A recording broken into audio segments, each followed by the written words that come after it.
Do you struggle with setting good goals? Then, do you struggle with achieving them? What I've found is that the better you are at setting the right goals, the better you'll be at achieving them.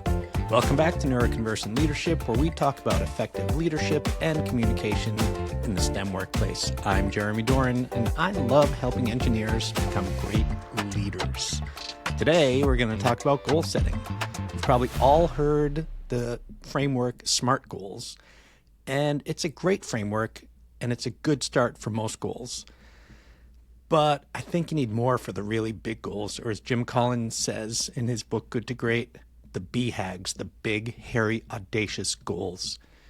Those need a little bit more, but let's start with the SMART goals. So SMART stands for specific, measurable, achievable, relevant, and time-bound. Specific is a good one. A lot of people will come up with goals that are, I want to get in shape, or I want to grow sales. What does getting in shape mean? And how much do you want to grow sales? So growing sales by 20% year over year, that's a much more specific goal. If it's get in shape, then something specific might be, do you want to lose 10 pounds? Or do you want to do a 10K? Find something very specific, which is what makes it measurable. If it's not specific, you can't measure it. So losing 10 pounds, that's a number. You can measure it. Growing by 20% year over year, it's a number. You can measure it. Achievable is another great one. If you come up with a goal that I want to lose 75 pounds in the next 4 days, you're just not going to do it. So make sure that the goal is at least somewhat reasonable, and make sure that it's relevant. Is it something that works with the rest of your goals? For instance, I one time watched the movie The Martian, and I read Saturn Run, and I read Seven Eves, and those three things combined made me want to be an astronaut. I wanted to walk on another planet, and I started thinking about it, and then I realized that doesn't actually have anything to do with anything else I'm doing. It's really just because I got caught up in the things I was watching and reading. So is the goal relevant, and make it time-bound? You have to have a deadline for it. You can't just say, I want to run a 10K. You have to say when you want to run it by. And ideally, you would pick a specific race or a specific date. That way, it's automatically time-bound. Now, those are great for most goals, but the BHAGs are audacious by their name. The great thing about them is they capture your imagination because they're so big and there's so much to them and they're so exciting, but they're also scary because they're so big and they're difficult to achieve. So you need to do more than just SMART goals. Some other things that you want to do are you want to take your time with the planning, and you want to start with, after you have the SMART goals, list all of the benefits, not just the obvious ones. If I had a goal to finish an Olympic-length triathlon, then when I'm listing the benefits, I would start with, it would help me get in better shape. It would, make me a better person. I'd be proud of myself. But part of it is that none of my brothers and sisters have ever done a triathlon. And me getting to know that I did is great. One of your goals may be to learn how to ride a motorcycle and then buy one. And you can list the benefits that are freedom, that you'll have learned a skill, that you'll get to spend time out in the open air.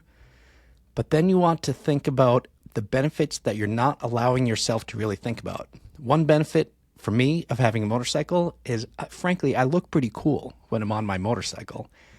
And that may not be the thing that you want to put down as a benefit because it doesn't feel as important.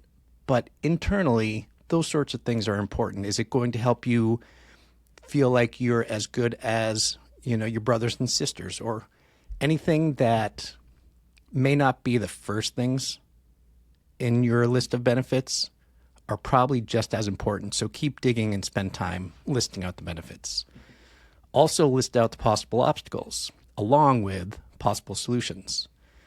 If you know this is a big goal and it's going to be difficult to achieve, there are going to be things that will come up. So just make sure that you think about those and think about the possible solutions. You don't have to spend a ton of time on it, but you want to be aware of some things so that you're not blindsided. We talked about trackable, we talked about measurable, but how do you track the progress? Are you going to have a spreadsheet? Are you going to put a tick in your calendar every time you go for a run? Are you going to pick a specific race and you're going to know when that's done? Are you going to use some other method? Just make sure that you have a method to track your progress. Now, we already talked about relevant, and being an astronaut is not really relevant.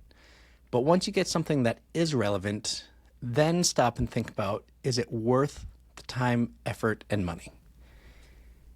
Just because it's relevant doesn't mean that it's worth the effort to do.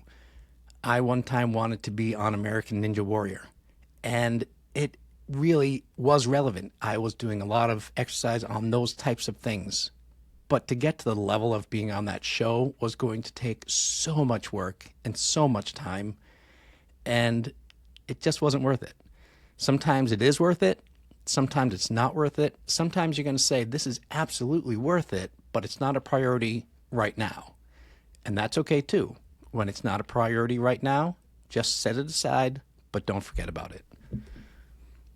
Most importantly, write out all of the stages and then all of the steps within each stage. A big, hairy, audacious goal is not going to be done within a week. This may be something that is going to take a year or 2 years or 10 years. So you have to start breaking it down into the major stages. And then once you have the major stages, write each of the steps within each stage. And the very first step is the most important one because you need to achieve that step to build momentum. What I always say is make the first step so small and easy to achieve that you can do it before you go to bed today. That's how you start building momentum. I'll give you an example. Someone once told me their goal was to run a marathon. I said, great. What is your first step? They said, I'm going to start running. I said, how much are you going to run? They're like, ooh, I don't know. I said, okay, then what's your first step? I'm going to write out a running plan. I'm like, are you? Do you know enough to write out a running plan? No. What's your first step? I'm going to get a book about running a marathon. I'm like, great. Where are you going to get a book? The library. Okay. Your first step is I'm going to go to the library on my way home and get a book on running. That's a great first step. You can do it, and it starts building momentum. Make the first step so easy to achieve, because if it's something that's going to take you a couple of days to do, it's so much more likely that you're just going to back off from it. So those are the extra things that I think are needed in addition to the SMART goals when you have something that's really a big goal. And now that there's a little bit more process behind that, I recommend that you set 3 of them. I recommend that you set one for business. So what's a goal that you want to achieve at work for your company, your organization, or your group? A big goal, a big improvement.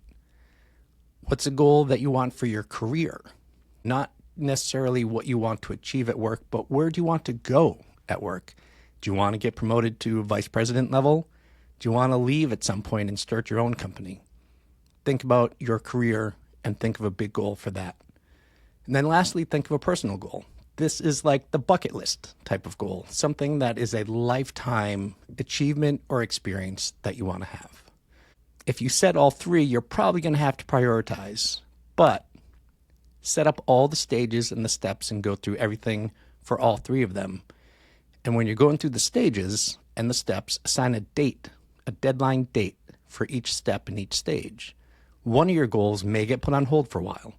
Maybe that when you prioritize, your career goal is going to get delayed by 6 months. Great. Just set yourself a reminder 6 months from now to get started on that.